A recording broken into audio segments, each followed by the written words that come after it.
you one of those Christians that believe that Jesus Christ is for only you? Today I have a special message for you.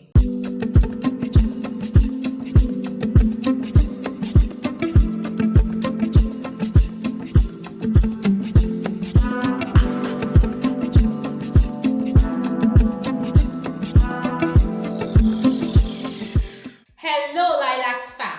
Welcome to Let Your Light So Shine. My name is Monica. It's my joy to be here with you. Today I have a special message for Christians who believe that Jesus Christ is their exclusive property. Some Christians believe that Jesus Christ is for only them because they're in a special category. Today I have a message that reminds us that Christianity is an open door where Jesus Christ embraces everyone. My passage for today is Luke 14 verses 15 to 24. Please get your Bibles and let's look at this passage together. Now, when one of those who sat at the table with him heard these things, he said to him, "Blessed is he who shall eat in the kingdom of God." Then he said to him, "A certain man gave a great supper and invited many, and sent his servant at supper time to say to those who were invited, 'Come, for all things are now ready.' But they all with one accord began to give excuses. The first said to him, 'I have bought a piece of ground that I must go and see it. I ask you to have me excused.'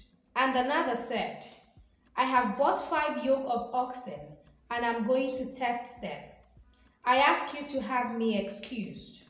Still another said, 'I have married a wife and therefore I cannot come.'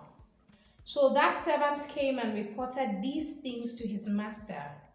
Then the master of the house, being angry, said to his servants, 'Go out quickly into the streets and lanes of the city, and bring in here the poor and the maimed, and the lame and the blind.' And the servant said, 'Master, it is done as you commanded, and still there is room.' Then the master said to the servants, 'Go out into the highways and hedges, and compel them to come in, that my house may be filled. For I say to you, that none of those men who were invited shall taste my supper.'" So that is the passage. This passage talks about a banquet that was thrown, and special guests were invited, but they all turned down the invitation. And then it became an open for all thing. It became an event that was open to just about anybody who was willing to attend. And this was a parable that Jesus told the disciples and people who gathered around him. This was a parable that he likened to the kingdom of God, which he said was initially kind of like a club, a special invite-only club, but had now been thrown open to everyone. In this manner, Jesus was hinting at the issue of the Gentiles and the Jews. Remember that the Jews were those who were first given the invitation to come into the house of God.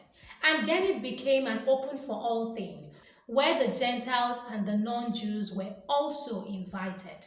I've previously done a video on circumcision and uncircumcision and how it brought about a kind of conflict between circumcised Jews and the Gentiles who later became Christians. I'll put the link of that video in the description of this video so you can go and watch it and get a better understanding of what I'm talking about. So in this parable that Jesus gave the disciples and those who were with him, that is the crowd, Jesus was saying that some people may initially feel that the kingdom of God is their exclusive right. Some people feel that it is their inheritance because they can trace their lineage to Abraham. But Jesus is now telling us that it's no longer about your lineage. It's no longer about who your forefathers were. It is now an open for all thing. It's about who is willing to come. Who is willing to accept Jesus' invitation? Who is willing to follow Jesus' ways? Jesus is for one, Jesus is for all. And by extension, I want to talk to some of us today who just feel that Christianity is specially for them.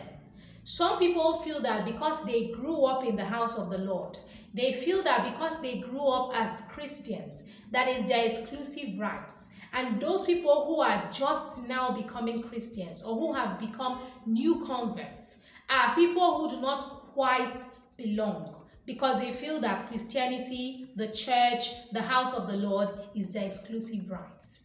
Today I want to talk to you because you have to be careful, because sometimes when you do these things, you drive people away from the body of Christ. You make people not want to join the church. And then we have what we call church hurt, where people are saying the church has hurt me, the church did not welcome me, the church condemned me, the church judged me, and so now I don't want to have anything to do with Christianity, to do with Jesus Christ, or with anything that has to do with God.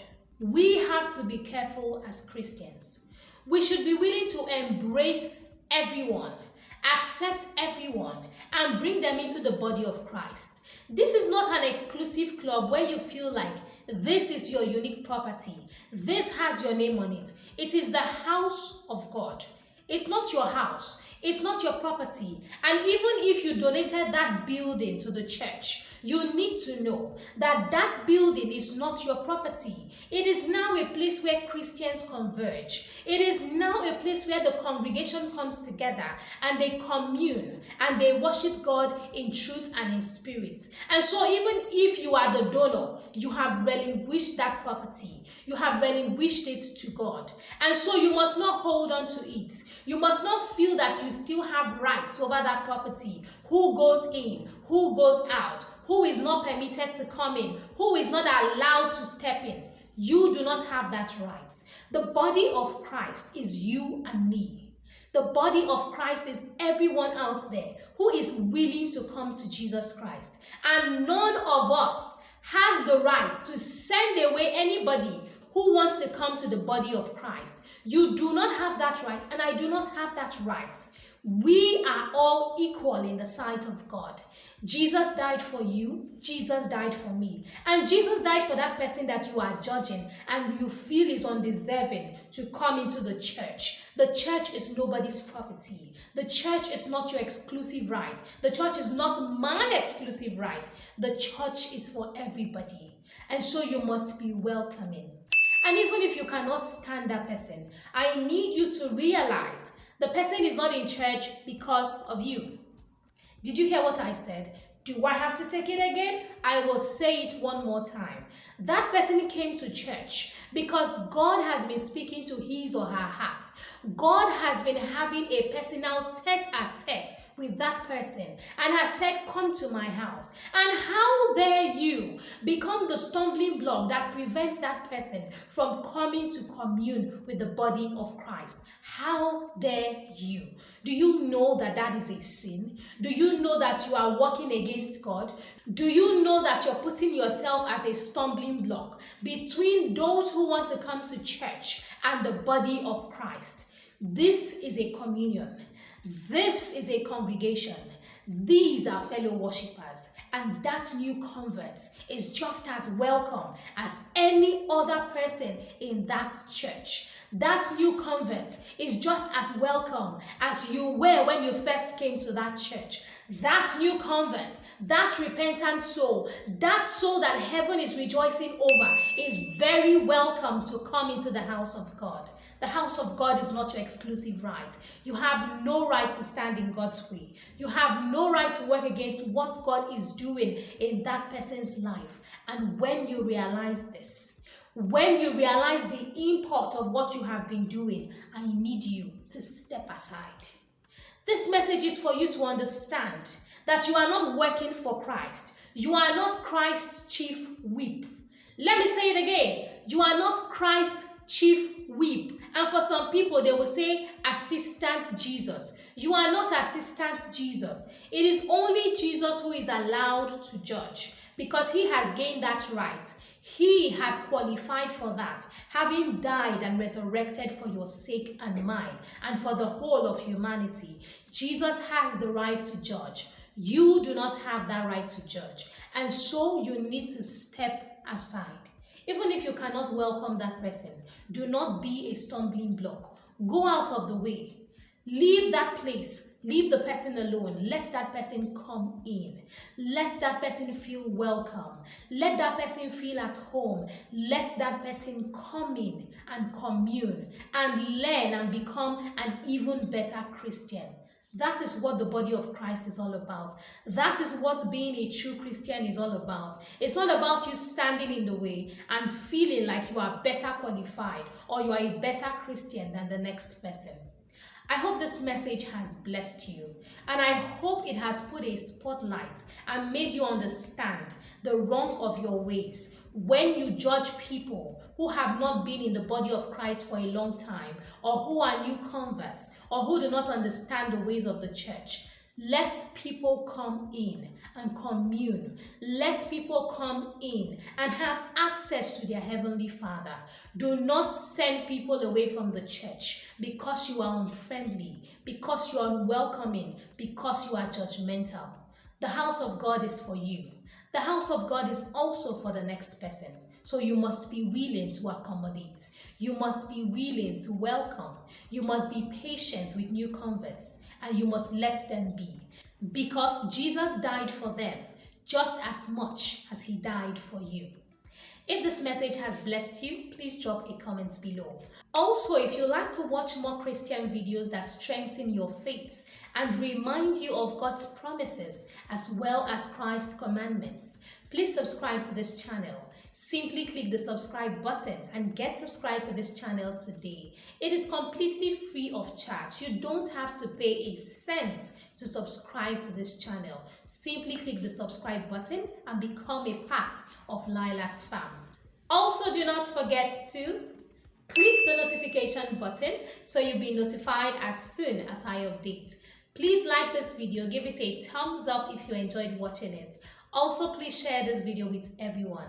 Some of us feel like we are policing and protecting the body of Christ, but we're actually standing in the way of people's salvation. Share this video so that more people can realize that they have been standing in God's way and that they are stopping heaven from rejoicing over the full repentance of a sinner. And what they should do instead is to collaborate with God and work together with him so that more people will repent and more souls will be won for heaven. Thank you so much for watching this video to the very end. Thank you for giving me your time. I have a playlist in the description of this video. Please go watch each of the videos in that playlist. Drop a comment on each of those videos and tell me how they have helped you. Wherever you are, whatever you do, let your light so shine. I'll see you in the next video. Bye for now.